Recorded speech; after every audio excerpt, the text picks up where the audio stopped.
Hello મિત્રો, ઘણા દિવસો પછી આપણા નવા બ્લોગમાં તમારું હાર્દિક સ્વાગત છે.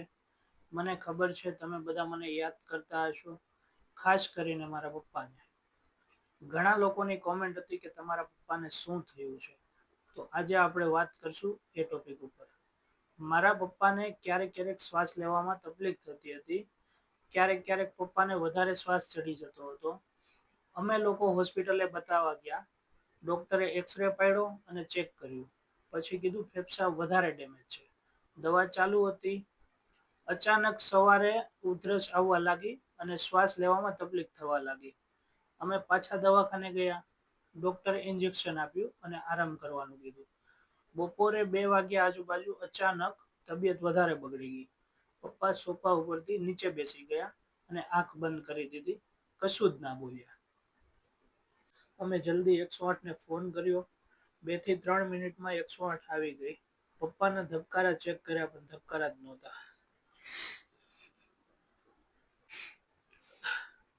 ભગવાને સાથ ન આપ્યો.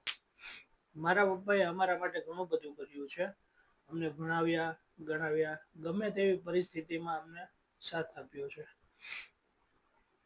અમારે પપ્પા પાસેથી ઘણું બધું શીખવાનું હતું. પણ કેતા નથી કુદરતને ન મેળવ્યો. દુઃખ કોને કહેવાય અમને ખબર છે. કે પપ્પા વિનાનું કેવું થાય. આપણે કોઈ વ્યક્તિને તમે કહી શકો કે નીકળા હોય અને બાપ ના હોય ને તો કેટલો ફેર પડે એ મને સમજાય છે. બસ હવે તમે લોકો અમને સપોર્ટ કરતા રહેજો. તો થેન્ક યુ મિત્રો, આજનો બ્લોગ અહિયાં સુધીનો છે. હવે પછી આપણે રેગ્યુલર બ્લોગ ચાલુ કરશું. તમારો બધાનો ખૂબ ખૂબ આભાર કે અમારા દુઃખમાં તમે લોકોએ ભાગ લીધો.